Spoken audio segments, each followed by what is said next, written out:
Allez, dernière partie de cette matinale. Bienvenue à vous si vous nous rejoignez pour la petite piqûre de rappel de ce début de semaine. Aujourd'hui, c'est lundi. Nous sommes le 7 mars et oui, déjà, on est encore ensemble pendant une demi-heure. Et d'ici 9h, eh bien, nous allons revenir sur l'actualité du week-end en Vendée. Une actualité très liée finalement à celle de l'Ukraine. Vous allez voir, puisque samedi, il y avait ce grand rassemblement de soutien aux Achars où 5 à 600 personnes ont participé. Et puis hier, du côté de Saint-Gilles-Croix-de-Vie, à l'arrivée du premier quart d'enfants et de mamans réfugiés qui ont retrouvé leur famille d'accueil. Et puis dans les chroniques aussi de cette matinale, on aura un retour dans le projet. Vous vous souvenez peut-être de Charles qui a lancé il y a quelques mois Cycléo, lancement en partie grâce à vous. Eh bien Charles récidive dans l'appel à participation pour le développement de sa start-up qui est installée au Fenouillet. Et avant de se plonger dans le journal, on va commencer par regarder la météo. Alors vous avez sans doute ouvert les volets. Vous vous êtes aperçu que 1, il y avait pas mal de soleil normalement, mais 2, ouvrez la fenêtre. Vous allez voir qu'il fait très froid ce matin. D'ailleurs, il aura fallu gratter le pare-brise pour une bonne partie d'entre nous. Température, vous le voyez, négative dans les terres, semi-positive. C'est toujours l'histoire du verre à moitié vide ou à moitié plein. 0 sur le littoral. Donc à vous de nous dire si c'est positif ou pas. Mais en tout cas, du soleil pour l'ensemble du département. Cet après-midi, globalement, c'est la même chose. Relativement frais, mais c'est normal, on n'est que début mars. En revanche, donc, toujours du soleil sur une grande partie du département. En revanche, vous le voyez, quelques nuages qui vont arriver par le nord-ouest vendéen. La suite des détails sur cette météo du jour, eh bien, ce sera en milieu de journée avec votre bulletin météo. On va jeter un œil aux marées à présent. Avec la mer qui est depuis 7h10 à son point le plus haut. Elle est en train de descendre. Prochaine basse mer, 2h moins le quart, donc en tout début d'après-midi. Coefficient encore relativement conséquent. Donc toujours un petit peu de temps si vous voulez justement profiter de ce beau soleil pour traverser le Gois en milieu de journée. Passons à la carte des marchés du lundi. Alors une petite virée traditionnelle comme chaque lundi du côté des Sables-d'Olonne, de Jars-sur-Mer ou encore à Benay pour aller à la rencontre de nos producteurs locaux. Ce sont nos 3 principaux marchés du lundi en Vendée. Celui de Noirmoutier, notez-le, il va reprendre le 4 avril pour la saison qui commence. Et puis j'en profite, je vous le disais tout à l'heure un petit peu avant la pause, c'est la suite aussi demain de notre tournée TV Vendée Ouest-France. On va se retrouver à 11h sur le marché de Saint-Gilles-Croix-de-Vie, place du Vieux-Port, pour l'enregistrement de notre émission dédiée à la présidentielle. La sainte du jour, c'est Félicité aussi. Bonne fête les filles. Un bon anniversaire à King Kong également, qui fête ses 89 ans avec une première apparition au ciné en 1933. Le soleil se couche ce soir à 19h pile, ce qui nous permet de gagner encore 4 minutes d'ensoleillement. On passe au journal.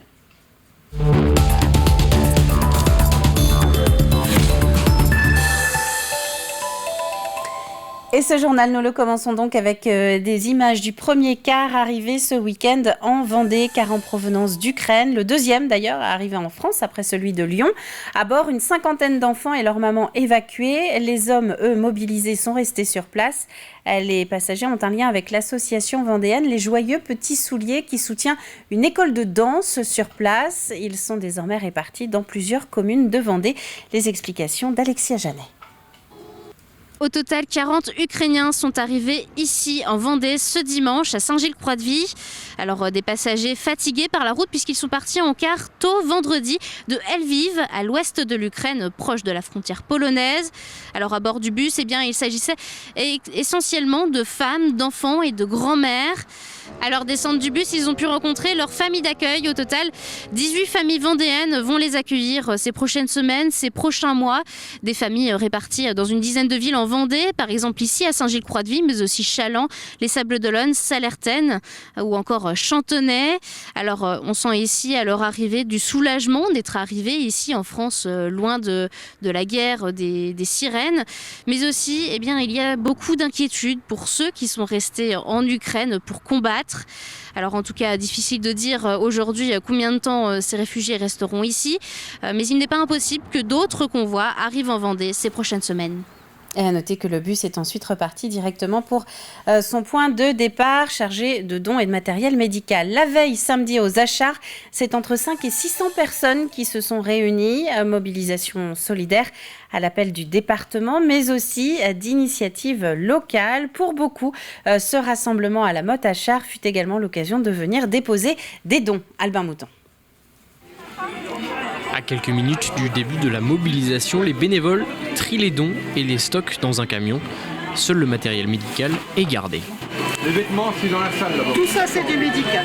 Aujourd'hui, on sait que si jamais un bus ou un convoi humanitaire passe avec du matériel médical et des couvertures, ils vont virer la plupart des couvertures pour pouvoir remettre du matériel médical, parce que ce qu'il leur faut pour l'instant, c'est surtout du matériel médical. Par contre, parce que quand les réfugiés vont arriver ici, ça m'étonnerait, par exemple, que les mamans arrivent avec des vêtements à pas savoir en faire pour leurs enfants. Et donc là, vous allez pouvoir les apporter et les donner de la main à la main à des personnes, et vous sentirez encore plus l'utilité que vous pouvez avoir. Donc gardez-les, ils serviront plus tard. Partout sur le territoire vendéen, de nombreuses initiatives sont mises en place depuis le début du conflit. Je prends l'exemple du pays de Saint-Gilles-Croix-de-Vie. On a mis des points de ramassage dans les communes. Donc chaque commune a mis un point de ramassage.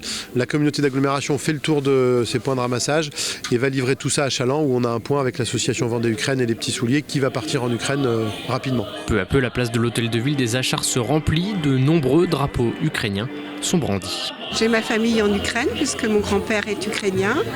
Ma grand-mère est polonaise, elle est de Silésie. Et j'ai toute ma famille encore en Ukraine. Ça a été géré par des associations qui travaillent depuis longtemps avec l'Ukraine. Donc voilà, ça me semblait important d'être là. Si ça pouvait amener à faire la paix dans ce pays, ça serait bien.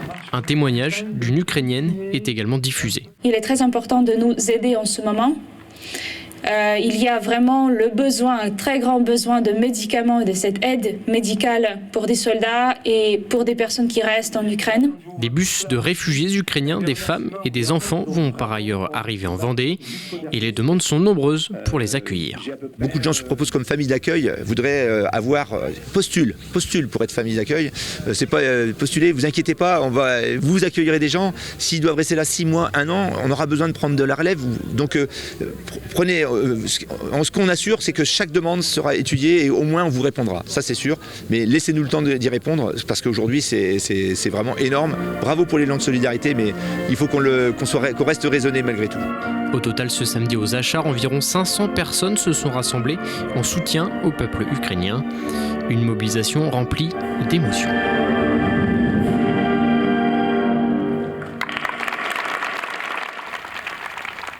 Et puis avant de refermer ce chapitre solidarité avec l'Ukraine, un mot également de cette initiative lancée il y a quelques jours.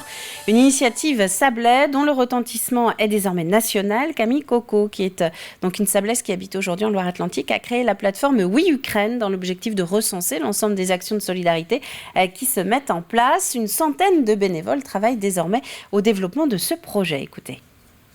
Donc pour l'instant, on va faire fonctionner la plateforme telle qu'elle est, mais la semaine prochaine, on a déjà plusieurs idées d'évolution pour proposer d'autres solutions aux gens pour s'investir dans des initiatives, peut-être autour de la proposition de mécénat de compétences. On a beaucoup de personnes qui nous disent vouloir faire profiter de leurs compétences professionnelles notamment, ou alors de leurs compétences de gestion de langue, parce qu'ils sont ukrainiens par exemple, mais qui ne savent pas comment aider les associations. Donc on est en train de réfléchir à proposer notamment ça. En bref, à présent, les résultats définitifs sont attendus demain mardi, mais la ville des Sables-d'Olonne a d'ores et déjà communiqué les estimations de participation et de résultats à sa votation liée à la statue Saint-Michel. Je vous rappelle que suite à une décision du tribunal administratif de Nantes, la ville doit retirer la statue Saint-Michel qui est au pied de l'église du même nom, au titre que celle-ci est sur un espace public et donc laïque. Un appel est en cours, mais d'après les résultats provisoires, donc un peu moins de 4600 personnes ont participé au vote. 95% d'entre elles ont sauté le maintien de celle-ci. On y reviendra plus en détail en milieu de journée. Et puisque nous sommes au Sables-d'Olonne, gros plan maintenant sur la Villa Charlotte. Lauréat de la mission Berne et du Loto du patrimoine, les jardins vont être réhabilités et c'est Louis Bénèche qui va s'en occuper. Ce paysagiste de renom a travaillé sur plus de 300 jardins en France et à l'étranger, dont le jardin des Tuileries ou encore ceux de l'Élysée. Avant les premières plantations prévues à l'automne prochain, il faut imaginer les contours de ce nouveau jardin sablais. Grégoire de Châtillon. Renouer avec la composition d'origine du jardin, c'est le défi de Louis Bénèche. Un défi autour de la villa construite face à l'océan dans les années 1860. C'est un acte assez créatif, mine de rien, mais terriblement dirigé par l'histoire du site et de la maison. Garder l'esprit du lieu. En effet, l'ancienne sous-préfecture des Sables-d'Olonne fut au début du XXe siècle un haut lieu de culture pour la ville, surtout grâce à sa résidente la plus célèbre, la violoniste virtuose Charlotte Chaillet, d'où la Villa Charlotte. Pour ces jardins d'une superficie d'1 hectare, le paysagiste a l'intention de rétablir les vues depuis la maison vers la grande plage, le chenal et l'océan. Ce qu'il y a de plus beau ici, c'est la vue sur la mer. Et donc ça, je vais essayer de la magnifier avec des transparences. Les arbres que je vais planter, c'est pas dans un but paysager absolu, mais c'est de me protéger de choses qui m'agressent et qui sont la deuxième moitié du XXe siècle et des immeubles 1970 que je vois depuis ici. Un écrin pour la future Villa Médicis de la mer, agrémentée de floraisons tout au long de l'année, à l'image de ce camélia en fleurs dans le jardin, des milliers de plantes parmi lesquelles des bulbes, des graminées, des vivaces, des arbustes et quelques grands arbres derrière lesquels le paysagiste aimerait se cacher. Je suis pas trop handicapé, je ne peux pas avoir des montagnes russes. Et ce que j'essaye, c'est de faire qu'on oublie des gens comme moi, mais qu'on se dise tout simplement quand on est là que ça a toujours été comme ça. Et je vais faire un jardin qui se survivra sans eau additionnelle de jardin. Des essences adaptées au changement climatique pour cheminer autour d'ambiances poétiques. Les premières plantations auront lieu à l'automne prochain. Les jardins de la Villa Charlotte seront ouverts au public en septembre 2023. Du sport à présent avec du rink hockey en Coupe d'Europe. Le Poiré Roller recevait Noisy-le-Grand samedi soir à la salle de la Montparière. Les Genoux se sont inclinés. À la fin de première mi-temps, Noisy mène 1-0. Le Poiré revient à égalité. Mais Noisy remporte la victoire 3-2 et la qualification au quart de finale de l'Euroleague. Écoutez. On est dans notre première Coupe d'Europe. On arrive jusqu'à des matchs vivants avec des chances d'aller au quart de finale. On avait un joueur au moins. On a fait un match plein. Certes, on a des détails au niveau des coups francs directs où on n'a été pas peut-être dans notre meilleur jour. Noisy, c'est une très grande équipe, une des meilleures du championnat. Ça fait très longtemps qu'ils jouent ensemble. Donc voilà, nous la première, peut-être qu'on a joué un peu plus avec le frein à main, compte tenu du score, du résultat, etc. Après, je pense qu'à la deuxième, on s'est débridé. À niveau du jeu, je pense qu'on a proposé un peu plus offensif que Noisy. Mais voilà, ils ont fait leur match. Ils sont passés, donc faut les féliciter. Et puis quelques images de football aussi, toujours au Poiré qui a eu droit à un week-end assez sportif. National 3 donc en football pour la 18e journée avec le Poiré-sur-Vie qui recevait la Châtaigneraie au stade de Lidonnière pour un derby vendéen. À de nombreuses occasions de chaque côté. Toujours score nul et vierge à la mi-temps. En deuxième période, c'est finalement la victoire pour la Châtaigneraie sur coup franc. Score final 2-1, le tout sur des images de mon confrère Thibaut Grasset. Voilà pour les infos de ce lundi matin. On va retourner maintenant dans un cabinet de cire que nous vous avons présenté il y a quelques semaines. C'est l'heure de la Minute Positive.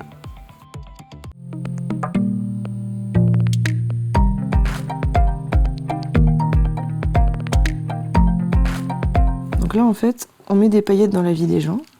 Suite à un accident de travail, Carole Lyotard a décidé de tourner la page et de se lancer dans la fabrication de bougies. Une envie qu'elle mûrissait depuis longtemps déjà. Ça faisait 10 ans que j'avais en tête que ça serait peut-être pas mal de faire des bougies tatouées. Parce que voilà, la passion du tatouage et la passion de travailler de ses mains. Très vite, David, son compagnon, l'a rejoint dans cette aventure. À l'époque, ils ont pignon sur rue à La Ciotat et leurs bougies se vendent plutôt bien. Mais le Covid est passé par là. La veille où on a créé Saint-Raoult, en fait, on se disait, ça y est, c'est fini pour nous. Il faut prendre une décision, on perd trop d'argent. Et on s'est dit, bon, on va pas se laisser abattre. On avait fait des blagues sur Internet déjà, au tout début du confinement, quand il y avait les bagarres dans les supermarchés pour le papier toilette et pour les pâtes et tout ça. Et ensuite est arrivé le professeur Raoult. Et dans la logique des choses, on s'est dit, bah, tiens, on va le caricaturer en sain comme on fait déjà, en sympathique. Puis la blague a pris tout de suite, en fait. C'est donc cette bougie à l'effigie du docteur Raoult qui va les propulser sur le devant de la scène. L'image fait le tour des réseaux sociaux et la presse s'en empare. Un soir, on était devant la télévision, devant l'émission Quotidien. Et là, Alison Wheeler, avec Yann Barthès, fait une chronique sur notre bougie. Tout a fumé de partout, le téléphone qui s'est mis à sonner de tous les côtés, les commandes qui ont commencé à fuser. Et là, on s'est dit, oh là là, qu'est-ce qui se passe? Et c'est là que tout a changé, en fait, pour nous. Ce qui n'était qu'une blague dans un premier temps leur a permis de rebondir. Ils profitent alors de ce contexte favorable pour déménager et s'installer en Vendée. On envoie une candidature à Stéphane Plaza, C'est pareil, au moment où on envoie la candidature, Stéphane Plaza cherchait des personnalités un peu différentes, on va dire un peu comme nous, rock'n'roll pour son émission. Et on a été pris et c'est là que tout s'est enchaîné, c'est comme ça qu'on a atterri en Vendée.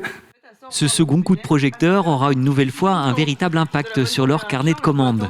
Et même s'ils proposent une trentaine de bougies différentes, la série des sympathiques a marqué les esprits. Le tout premier qu'on a fait ensemble, c'est Alain Chabat. Et du coup, on s'est dit, oh, tiens, ça plaît, ça plaît un peu aux people.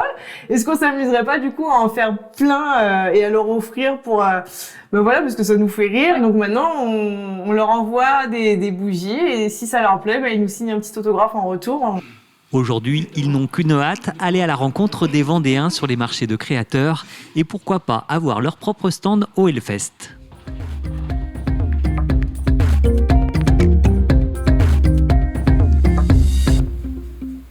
Il est 8h47 maintenant sur le plateau de cette matinale de lundi. On va prendre la direction des salles obscures. Tenez, ce matin, pour le plus de l'info, 3 minutes pour faire le point sur ce dispositif innovant lancé il y a quelques mois à destination des malvoyants, des séances de cinéma adaptées. Regardez.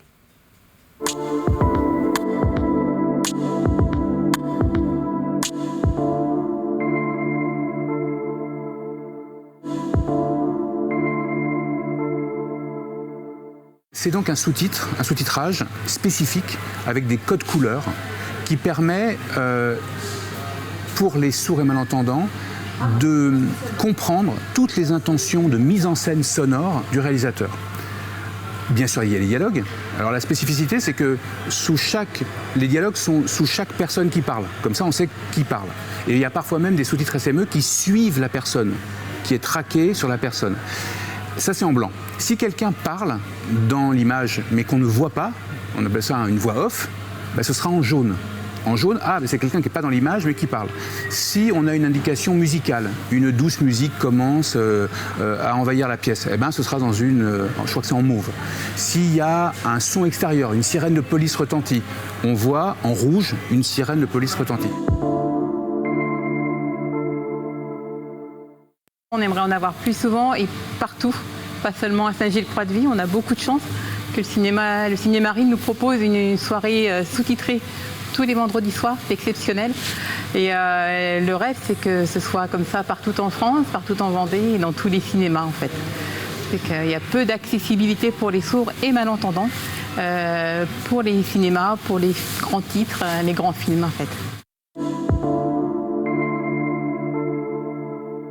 95% des films livrés aux salles de cinéma en France, c'est des fichiers numériques. Aujourd'hui, vous savez, c'est plus des bobines de films, c'est des fichiers numériques. Donc, on peut activer très facilement les sous-titres SME, comme on pourrait activer le sous-titre français sous du français, etc. Et on peut l'activer très facilement. Simplement, personne ne le fait parce que c'est pas très commerçant et commercial. Je trouve que c'est presque un devoir citoyen qu'on a. De pouvoir proposer ça pour que le plus grand nombre puisse voir les films, voir le cinéma tout simplement. Et dans une famille, il peut y avoir 2 sourds, un malentendant, un entendant, et que ces familles-là ne vont pas au cinéma ensemble parce que justement il y a l'un d'eux qui est lésé. Donc on a mis en place il y a 3 semaines cette séance et on a vocation à la maintenir, c'est-à-dire qu'il faut que tous les sourds et malentendants de la région, et d'ailleurs, puissent savoir que tous les vendredis soirs, il y a un film différent de tous les genres possibles et imaginables. D'ailleurs, le choix du film est fait en accord avec l'association. On leur fournit une liste de films en début de semaine. Et puis, par exemple, cette semaine, ils ont dit on a envie de voir SOS Fantôme. Donc ce soir, c'est SOS Fantôme en sous-titrage de sourds et malentendants.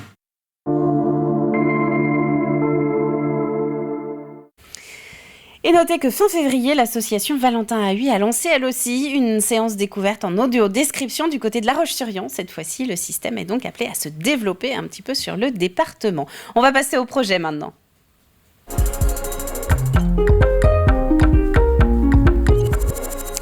Avec un revenant dans la chronique projet, il y a quelques mois, Charles Viau venait nous parler de son idée de lancer des contenants consignés dans les grandes surfaces. Eh bien, le voilà de retour avec sa start-up du Fenouillet qui prend de l'ampleur, notamment grâce à tous les petits coups de pouce qu'il a pu recevoir dans les financements participatifs. Place maintenant aux petits commerçants. Et donc là encore, Charles a besoin de nous. Écoutez.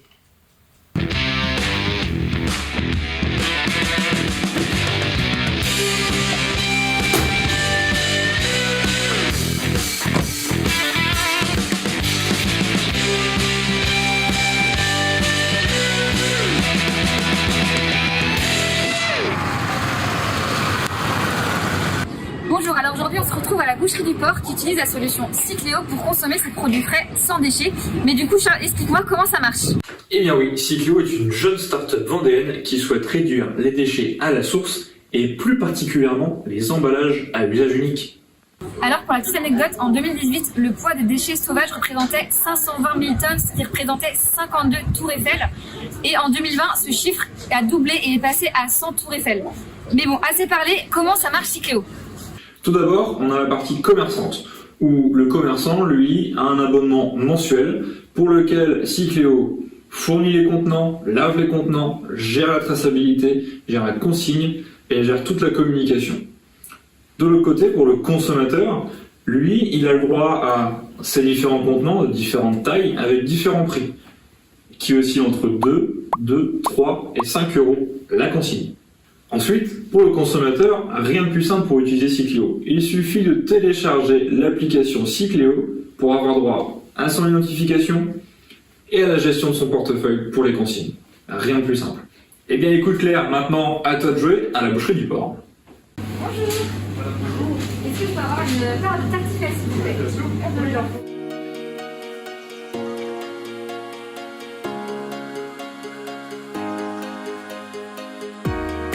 Mais du coup, Charles, comment je récupère mon argent ? Pour récupérer ta consigne, rien de plus simple.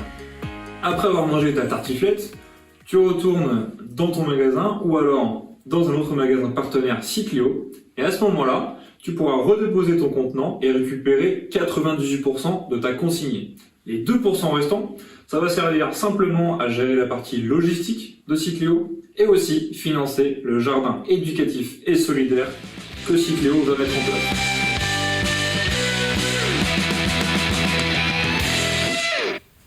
Et donc pour aider Charles Viau, direction la plateforme de financement participatif Vendée Up et ce avant le 11 avril qui marquera la fin de sa campagne. On ouvre le programme télé.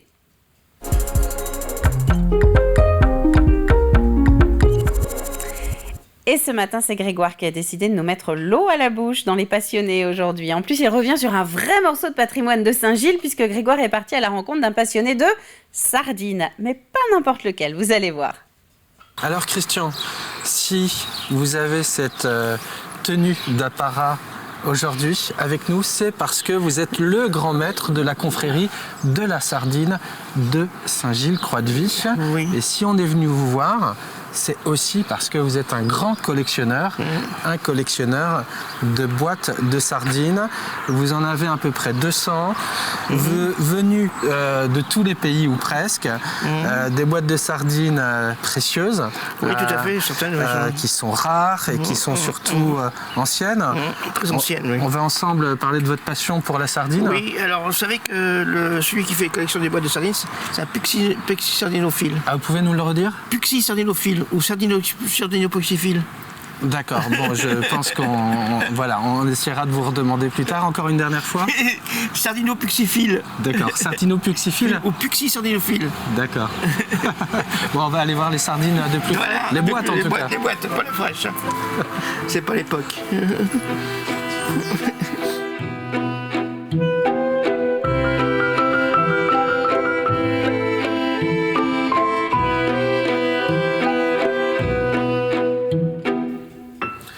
Et donc les passionnés, on se laisse facilement emporter par les images. Les passionnés avec Christian, grand maître de la confrérie de la sardine de Saint-Gilles, c'est à retrouver en intégralité, notamment à midi sur notre antenne. Avant de passer au dernier appel du jeu de ce lundi matin, on va faire un point sur les deux principaux titres de ce lundi. On va commencer avec les images du premier car arrivé ce week-end en Vendée, en provenance d'Ukraine. Le deuxième arrivé en France, d'ailleurs, après Lyon. À bord, une cinquantaine d'enfants et leur maman évacués. Les hommes mobilisés sont, eux, restés sur place. Les passagers ont un lien avec l'association vendéenne Les Joyeux Petits Souliers qui soutient une école de danse sur place. Ils sont désormais répartis dans plusieurs communes de Vendée. Et puis la veille samedi aux achats, c'est entre 5 et 600 personnes qui se sont réunies. Mobilisation solidaire à l'appel du département, mais aussi d'initiatives locales. Pour beaucoup, ce fut l'occasion de venir déposer des dons. On passe au jeu de la matinale.